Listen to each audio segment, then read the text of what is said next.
You're tuning into Black and White Sports on YouTube.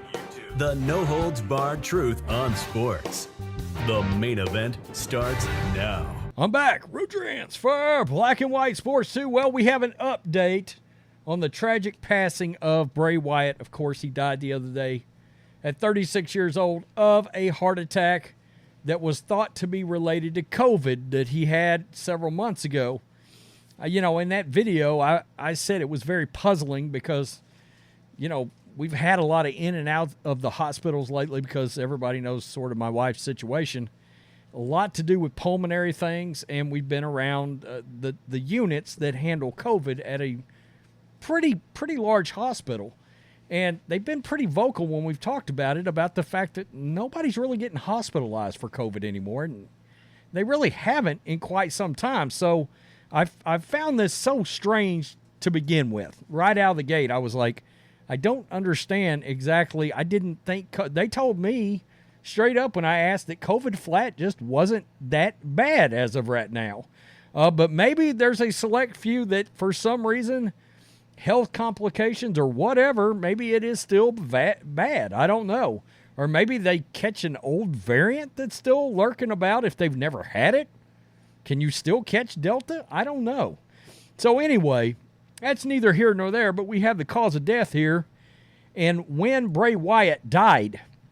And this is a TMZ exclusive. He died during a nap. He was not wearing a doctor-recommended heart defibrillator. So they had given him a device to wear, I guess, if he was to go to sleep, and he was not wearing it.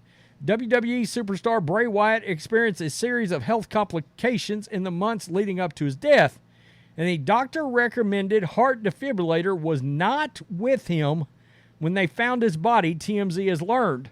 According to the law enforcement records obtained by TMZ, Wyatt, real name Wyndham Rotunda, of course there's a relationship there, but that's Mike Rotunda's son and the Wyndham family and everything. Everybody knows the situation, told his girlfriend that he was going to take a nap Thursday, and she became concerned when she heard his alarm going off about an hour later without stopping.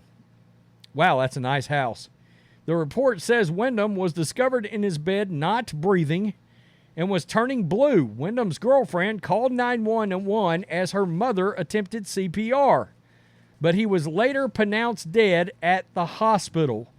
Cops spoke with Wyndham's immediate family members who said he had COVID in March of 2023 and developed heart complications, causing him to have a weak lower part of the heart. That is just crazy.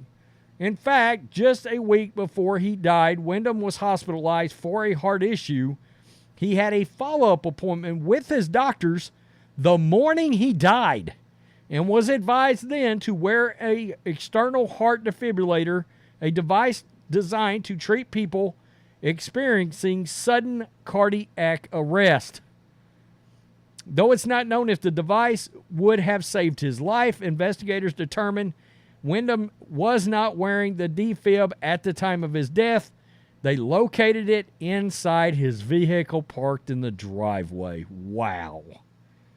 That's so sad. That's so sad to know whether or not that young man might still be here had he been wearing this heart defibrillator. It's just sad. It's sad all the way around. There's been, of course, tributes all over wrestling. AEW, of course, the WWE Smackdown had a lot of tributes to Bray Wyatt in the show and his various characters over the years. The lantern was left in the ring, of course, at the end of SmackDown. It was very nice. It was very nice what the WWE did for that kid. And it's just a shame. It's a damn shame. And to come in the same week as Terry Funk, it was just a double punch for wrestling fans. A wrestling fan as old as I am that can, remember Terry Funk very vividly. Watching Terry Funk wrestle growing up and then having watched Bray Wyatt too. So it was just bad. And then I saw this from the NWA big event this last weekend. Jack Cartwheel, landed on his neck. And guys, I'm probably going to show a little video from this jumping from the ropes, and it is bad. It really is. This was NWA 75. I would be lying if I told you I knew this had been going on this weekend. Man, I wish the NWA, and I know Billy Corgan's got this this promotion, the NWA as a whole. I wish that great promotion could get back into the mainstream. I really do.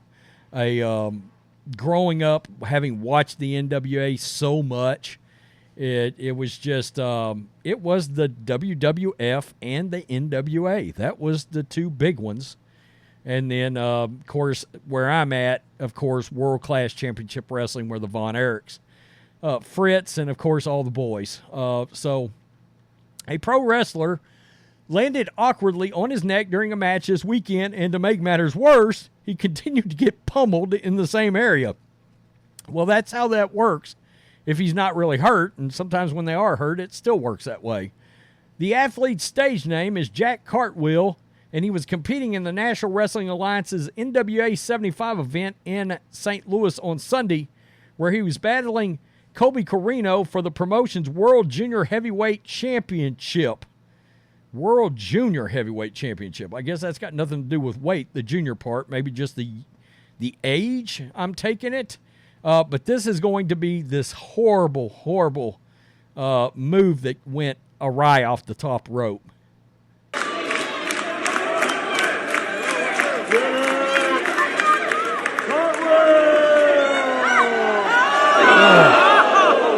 That was bad, but and it was bad, but I have to admit I've seen worse. I got to tell you, the move from the weekend that surprised me was the Adam Cole suplex onto the steps leading into the ring on MJF. I'm really shocked they let that bump take place. I had told my wife, that's the first time I've ever seen a suplex out there on the steps like that.